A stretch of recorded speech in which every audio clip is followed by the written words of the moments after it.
Frank Carroll, a legendary figure skating coach who guided stars like Michelle Kwan and Evan Lisacek to world titles, has passed away at the age of 85.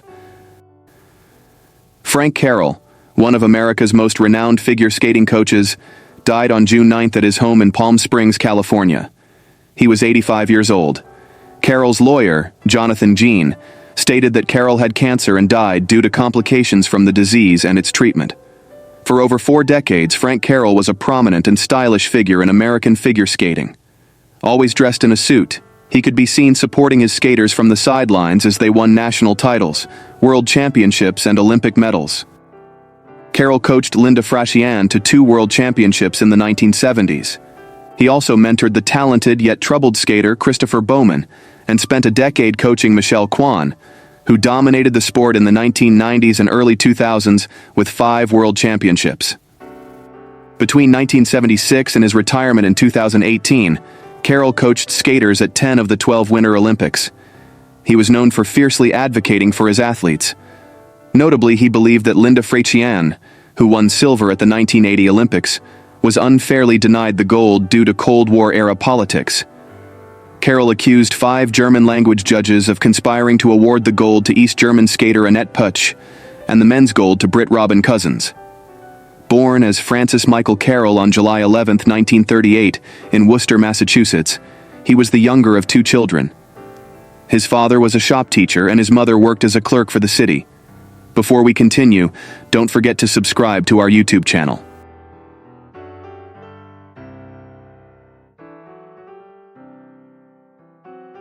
Actor Tony Lobianco has died aged 87.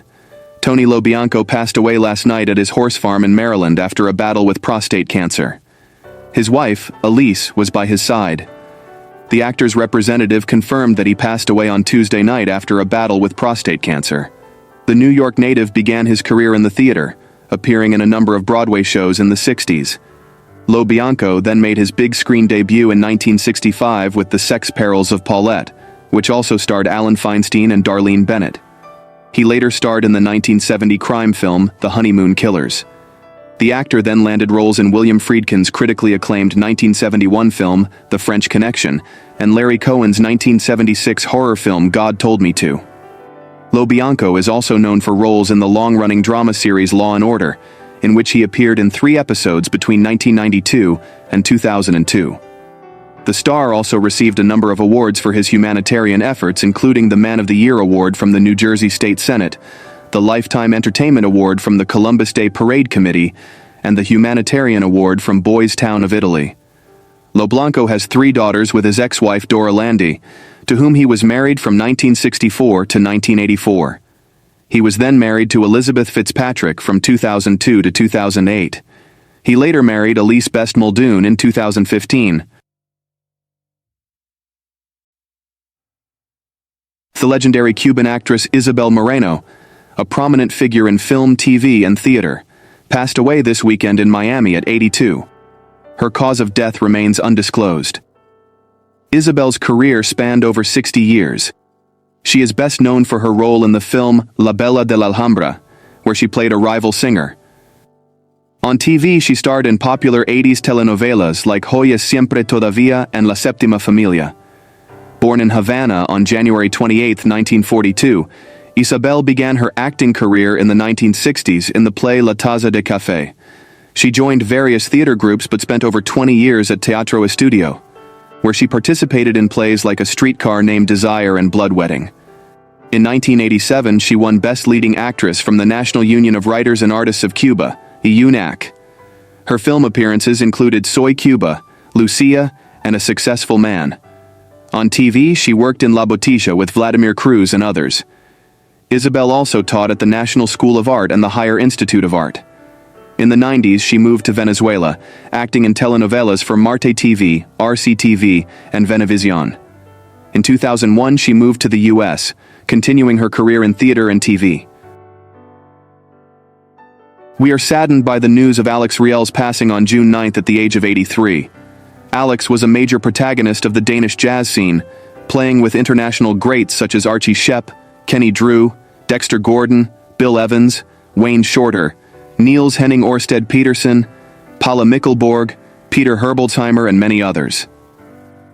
Originally a timpanist with the Danish Radio Symphony Orchestra, he switched to playing drums in a New Orleans-style group at a young age.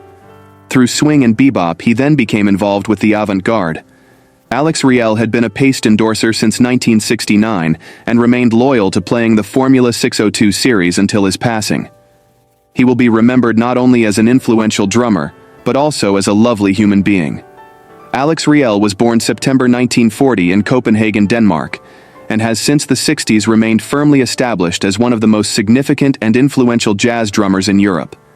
His career began in the mid-60s when he was the house drummer at the legendary jazz club Montmartre in Copenhagen.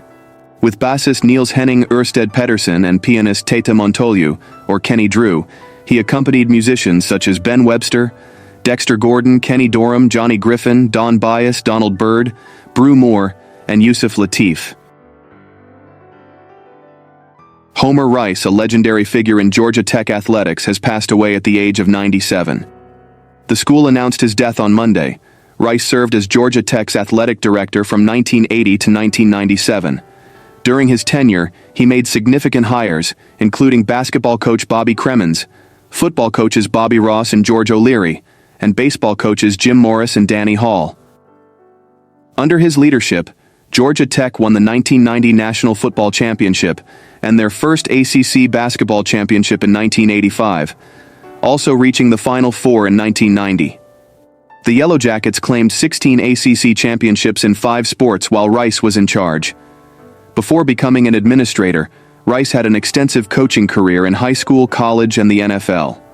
He coached the NFL's Cincinnati Bengals in 1978-79, was an assistant at Kentucky 1962-65 and Oklahoma 1966, and was the head coach at Cincinnati 1967-68.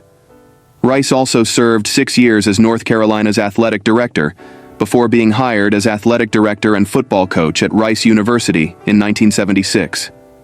Rice's innovative Total Person program at Georgia Tech became the model for the NCAA's Life Skills program.